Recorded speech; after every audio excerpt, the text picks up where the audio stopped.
Hey Camping Nation, what's up? This week we're doing some real easy maintenance and personally, kind of a hot topic to me. I hate seeing vehicles with burnt out lights. It's so easy, so cheap, so simple, really. It doesn't take much intelligence or effort to get your lights working properly, usually. Of course, we're gonna look at the cheapest alternative because that's how this channel is usually done, it's cheap. However, I'm going to throw that out the window later on towards the end because I'm putting some really neat, I'm talking like super neat marker lights on this thing. El Presidente said it was stupid. The boys said it seemed kind of dumb, and then when they both saw them, they were like, whoa, that's neat. It's just some visual 3D effects, but it's super cool. Stick around.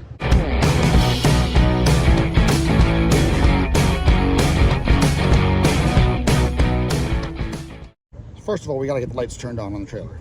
You can hook it up to the truck, or you can do this neat little trick.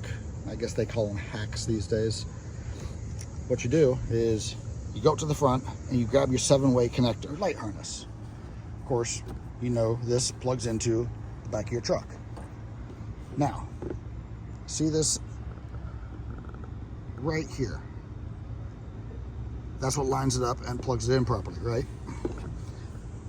Right up here, that square, the 2 terminals underneath it, you want to jump them.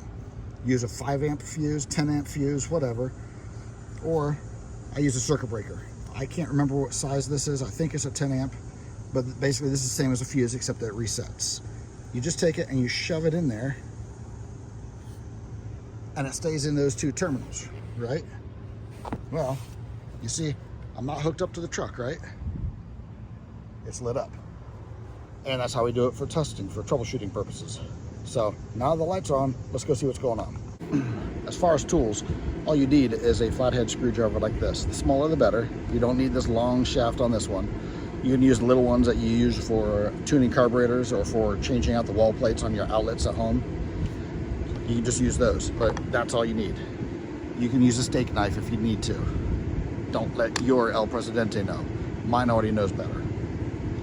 So once you got this and you got your bulbs, you just grab over here and stick it in there, twist it, and it pops right off. Then once you have it off, you can get in there and see how that one's got a little bit dirty and crusty in there. You can wash them out, it helps. It's just a little bit of dust from going down those dirt roads. In theory, it shouldn't get dirty. And here is the burned out bulb. This is nothing more than just your regular automotive wedge style bulb. This is a 194 bulb. It is your typical automotive side marker light and sometimes interior door panels. They're starting to get phased out, but they're still plenty popular. Any Walmart, Advanced Auto, AutoZone, whatever, they're gonna have them. Usually in packs of 2. Wouldn't hurt to keep in a couple extra. Now something else you can do, I already tried this and my cheapness bit me in the rear end. LED bulbs. They give off a cooler light, as in temperature. They give off a different style of light as far as how it looks. It's hard to describe, but you can usually tell when you look at them. I went through and I got the cheapest ones known to man, and of course, they're the cheapest ones known to man. That's why I'm replacing them now. So I still need to finish replacing all of these. So once I'm done with all these, we'll talk some more. Remember I said that these light fixtures are cheap garbage. A lot of times you go to replace them and just changing out the bulb won't make it work. So then you have to change out the entire light fixture. Again, you can go to Walmart. You can go to Amazon, anywhere, and you can get these. They're just generic marker lights. Sometimes they're just round, or actually oval. Sometimes they're squared off. Sometimes they're squared off more than this. But anything that's about this size can be retrofitted onto here. And it is really actually this simple. So once you get the screws removed, then you need to take a knife, razor blade, box cutter, whatever. Don't use a steak knife. and you need to cut the silicone that's sealing the water from getting inside your camper. It doesn't take much. It's put on super thin because they're cheap. Once you have that done, it's usually just a matter of pulling and twisting, and it comes right off. Sometimes I have a paper gasket, sometimes I have a gummy gasket. Usually they just don't have a gasket. Now, something to remember here, we have the power on. So we can't just go and snip the wires like this. If we snip both of them together, we're gonna arc. We're gonna bridge positive and negative, but you can cut them one at a time. That is absolutely no problem. Snip, snip. There you go. Then you get your replacement style, your replacement one, which is, look at that, this is exactly like that. And sometimes they'll come with crimp-on connectors. Other times you'll have to provide your own crimp-on connectors. Crimp-ons are real easy to use. Some special tools, but not really, really special, and they're cheap. I'm using some slightly nicer ones here, but basically all you got to do is get on here and strip some wire, like so. You want to strip back a little bit. Then the wires on the camper, you do the same way. Just strip it back a little bit. You take your crimp on, and you can see right here, you see where the dark is and the light is? That's the actual crimp on connector. This is the waterproofer, or it seals it. That's not so important in here because it does go inside of a wall, but these are still better to have than the cheap ones. Also, you can generally get away with using red. The color of the connector goes off the gauge of the wire. Honestly, can't keep the gauge numbers straight. That's my dyslexia kicking in. But I know just by looking at it, this is small enough for a red crimp-on connector. But see, a red one fits perfectly fine. And being that this is inside, I could even use this that doesn't have the heat shrink. You take your wire, you just give it a quick little twist so it's not all like this. Now it's all like this. Shove that wire until it's inside the terminal itself. Then take your crimpers, give it a squeeze. And then you put your screws on, put a little bit of silicone on, and pop your lens on. And gold, good as gold. But this is not what we're doing. I saw these probably about 15 years ago. Like I said before, I used to be a diesel mechanic, and a truck came in and it had all these beautiful chicken lights. I love chicken lights on a semi. Great, just lost the screws. I'm not even sure why they call them chicken lights, but they have for years. So this guy came in and he handed me these side marker lights, and he said, hey, I need you to install these. You know, I'm already providing the product, you just charge me labor. So I installed his lights, and the whole time I'm sitting there looking at these, and I was like, these are so cool, these are awesome.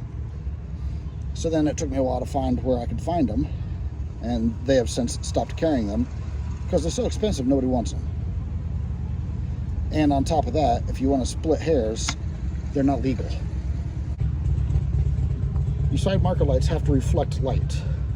It has to reflect amber light up front or in the middle, and then red in the back. Well, here's what the light looks like when it's not on. That looks awesome, doesn't it? But here's where these get really cool. It's like a tunnel of lights.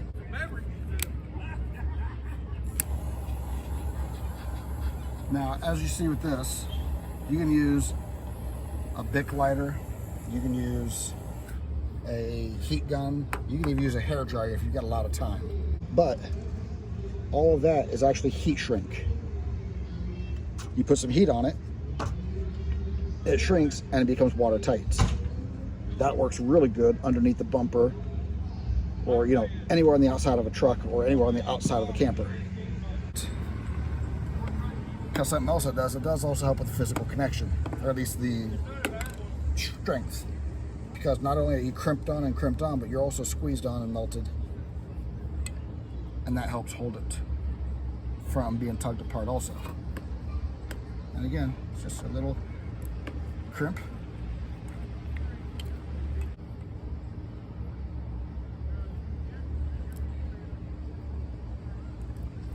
And crimp. After you do your crimp, you want to give it a little tug. You don't need to go all Hulk Hogan or whatever. You don't have to go all Captain Insano on it. Captain Insano shows no mercy. You just give it a little tug. Once that's cooled off, that's not cooled off.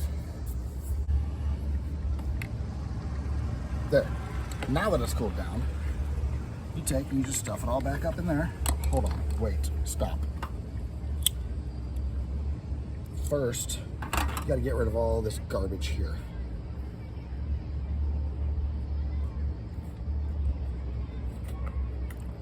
Just hit it with a razor blade, nice and easy. You're not digging into the paint. Actually, it doesn't have any paint. You don't want to dig into the gel coat. Hold on, you know what? Scratch that, you don't need to clean it. Just stuff your wires and your connectors in there. We're almost there. Now, in this example, I want to make sure that I've covered up all of the old glue because I didn't clean it off.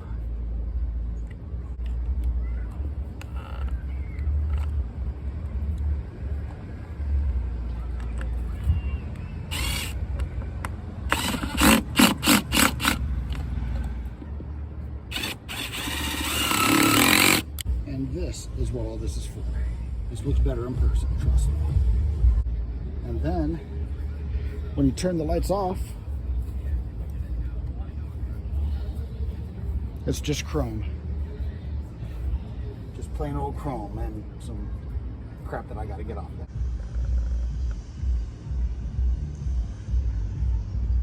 Now what all this actually shows is that a fool and his money will soon be parted. That would be me. Or lighting doesn't have to be boring. Some people might call these, you know, like show-off lights, or I believe Pennsylvania calls them vanity lights. But I don't care. They're cool. They're different, and nobody else is going to have that. And I love lighting. So there we go. There's 3 ways to fix your marker lights. Let me get all these done real quick. I'll show you guys. It'll be dark by then too.